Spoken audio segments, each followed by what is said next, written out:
मूसा नबी डाक दिया कहे रब्बी अरिनी ओ रहमतेर अल्लाह एक बार एकटू आमाके देखा दाओ। अल्लाह बोलेन लाम तारानी ओ मूसा बारे देखते पारबा ना। मूसा नबी बार बार बोले रब्बी अरिनी, अल्लाह बार बार बोलेन लाम तारानी। मूसा नबी बोलेन आसो आमाके एकटू देखा दाओ। रबेर नाम नाओ, रबेर नाम शुनी, रबेर आवाज शुनी एत मजा एत मजा।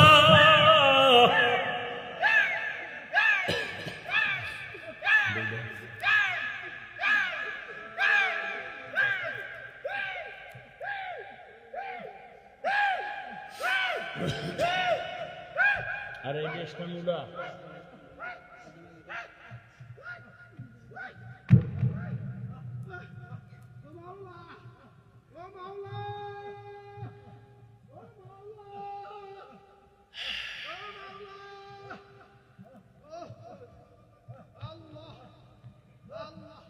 আটকা আটকা রাইট করো।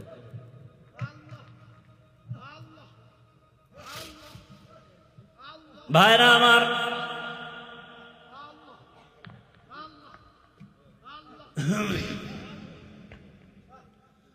আল্লাহ আসলে ভাই বাবা মারা গেছে কারো এরকম হয় না?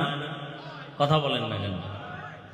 তো দু চারটা সন্তান আসছে, বাবায় মারা গেছে, কেউ গামছা চোখে দিয়ে কান্না করে, আবার একটা ছেলে আইসা মাটিতে গড়াগড়ি খায় আর চিল্লায়, এরকম নাই?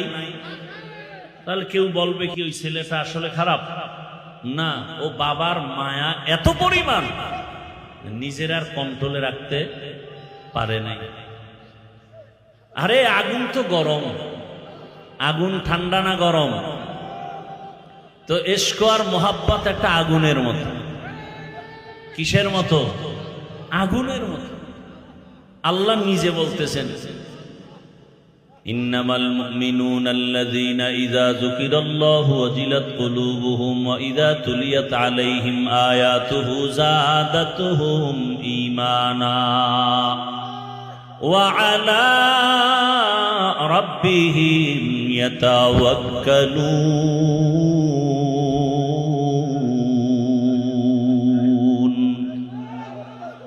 আল্লাহ বলেন যারা খাঁটি ঈমানওয়ালা, এদের সামনে যখন আমার নাম বলা হবে, আল্লাহর নামের জিকির হবে, নাম উচ্চারণ হবে, তখন তাদের কলবে ঝালঝালা শুরু হয়ে যাবে, কলবের ভেতরে কম্পন। আর যখন কোরআনের তেলাওয়াত হবে তখন তাদের ঈমান এই পরিমাণ তাজা হয়ে যাবে। ঈমান যখন তাজা হয়ে যাবে, আরে একটা মানুষের চিন্তা চেতনা এমন, আমি প্রায় সময় বলি, শামসুল হক ফরিদপুরি রহমাতুল্লাহ আলাইহি বলেন দুনিয়াতে যত মানুষ দেখো সব পাগল। কেউ টাকার পাগল, কেউ ক্ষমতার পাগল, কেউ নারীর পাগল, কেউ বাড়ির পাগল, কেউ সৌন্দর্যের পাগল। আর এ দুনিয়াতে একদল মানুষ, এরা টাকার পাগল না, গাড়ির পাগল না, বাড়ির পাগল না, সৌন্দর্যের পাগল না। এই মানুষগুলো একমাত্র আমার মাওলার পাগল। যে টাকার পাগল সে 24টা ঘন্টাই ফিকির করে টাকা, টাকা, ডানে বামে সামনে পেছনে টাকা। যে গাড়ির পাগল সে সব সময় ফিকির গাড়ি আর গাড়ি। যে বাড়ির পাগল সে 24টা ঘন্টায় ফিকির আর জিকির বাড়ি বাড়ি বাড়ি। আর যেই বান্দার অন্তরে আমার মালিকের আগুন, ওই বান্দা বাড়ি চায় না, গাড়ি চায় না, ওই বান্দার অন্তরে সবসময় আগুন জ্বলে। আমার মালিক, আমার মালিকের তো এখনো চিনতে পারি নাই। আজ আমি কথা বলি, কত সুন্দর কণ্ঠের আওয়াজ। এই সুন্দর কণ্ঠ কে দিলেন? তাকে তো একবারও চিনলাম না। আমারে বাড়ির মালিক, গাড়ির মালিক, সন্তানের মালিক কে বানাইছেন? বাড়ি চিনলাম, গাড়ি চিনলাম, সন্তান চিনলাম, সব চিনলাম, কিন্তু গাড়ি যে আমাকে মালিক বানাইলেন তারে তো এখনো চিনলাম না। আল্লাহ তাআলা মোহাব্বত, বান্দাকেই তো আল্লাহ মোহাব্বতের দরজা খুলে ডাকেন। ইব্রাহিম নবীর মেরাজ দিলেন আগুনের মধ্যে নিয়া, আগুন জ্বলতেছে কিন্তু ইব্রাহিম জ্বলে না, কারণ আমার মালিকের কুদরতের নজর পড়ে গেছে।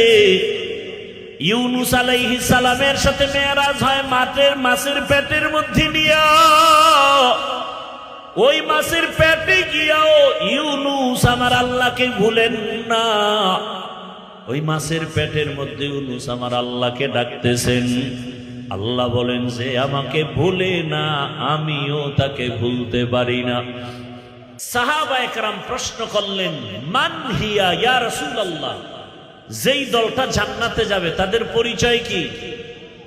আলামা আনা আলাইহি ওয়া আসহাবি। রহমতের নবী বললেন, আমার আদর্শ যারা মেনে চলবেন আর আমার ছাত্র সাহাবাদের আদর্শ যারা মেনে চলবেন তারা জান্নাতি। অতএব বর্তমান দুনিয়াতে যে বলে আমরা নবী মানি সাহাবা মানি না, তাদেরকে বাছাই করে নেও। এরা মুমিন মুসলমান হলেও ৭২ দল জাহান্নামীদের অন্তর্ভুক্ত। তুকু যাও সুন্নতে আহমদ কুজা পা মুহাম্মদ कैबुआद निस्बत रा मन अहब्बा सुन्नती कौले रसूल मजदे का नमाई हम कुन कबूल। ঘুমে ধরছে আপনাদের? বাসায় গিয়ে তো মোবাইল চালাবেন, ঘুমাবেন না, গুনাহ করবেন। কেউ দেখে না, কে দেখে না?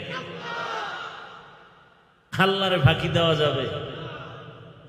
মানুষ কয় হাফিজুর রহমান খুব ভালো মানুষ, আল্লাহ কয় আমি তো জানি তুই ভালো না খারাপ। আমি জানি তুই রাতের বেলা মোবাইল চালাও, তোর হাত না পাক, তোর চোখ না পাক, তোর জিহ্বা না পাক, তোর অন্তর না পাক। এত সোজা না জান্নাত পাওয়া? জান্নাত পাওয়া যদি সোজা হইতো, জান্নাতের টিকিট হাতের মধ্যে পেয়ে আবু বকর সারাটা জীবন কেন কান্না করলেন?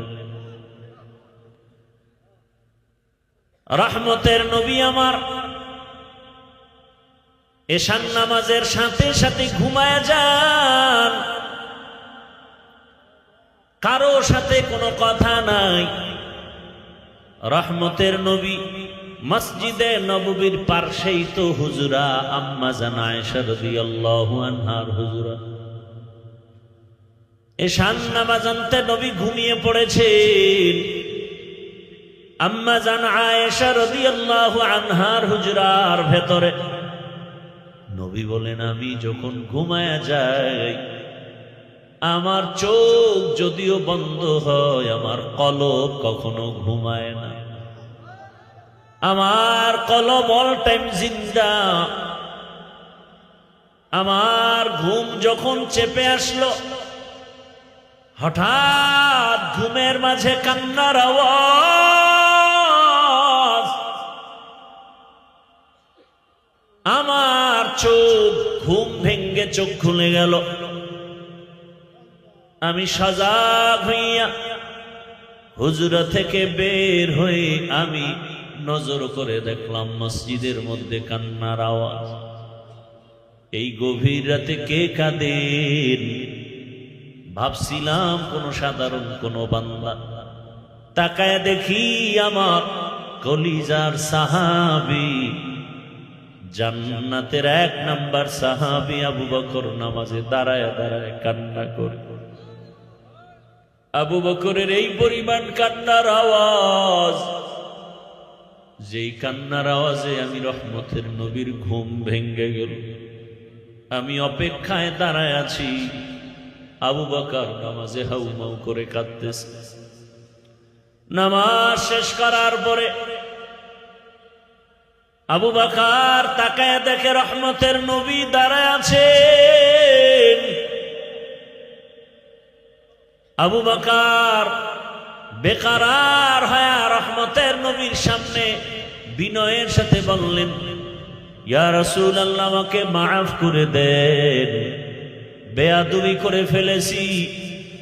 আমার কান্নার আওয়াজ বুঝি আপনার ঘুম ভেঙে গেছে, আমাকে আপনি মাফ করে দেন। রহমতের নবীর যেই শরীর মুবারক একটা মশা পড়ে না, মাছি পড়ে না।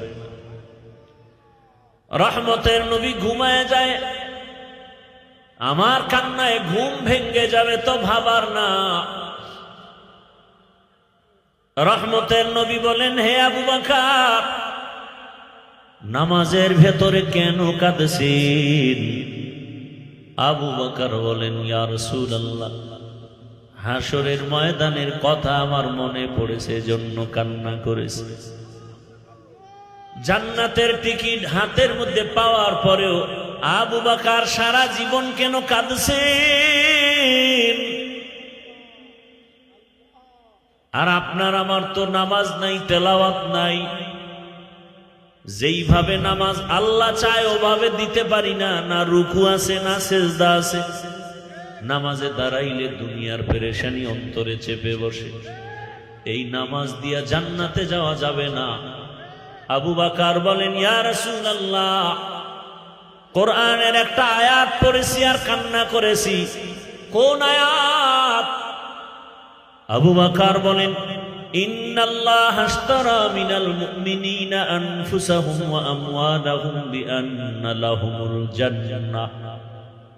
আল্লাহ এই আয়াতে বলেছেন, আমি মুমিনের জান মাল কিনে নিয়েছি, বিনিময়ে মুমিনের জান্নাত দিয়েছি।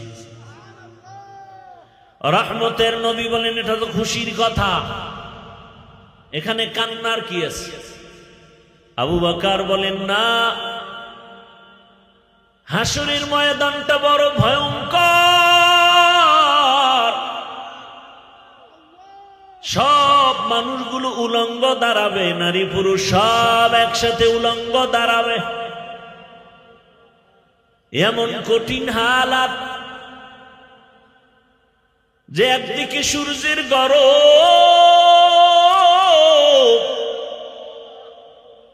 আবার জাহান্নামের চিৎকারের আওয়াজ। ওদিকে নবী আপনিই বয়ান করে কান্না করে বলেছেন, আল্লাহ রাগ হয়ে যাবেন। এমন কঠিন সময় হাসরের মাঠে নবীরা পর্যন্ত ভয়ে কান্না শুরু করবেন।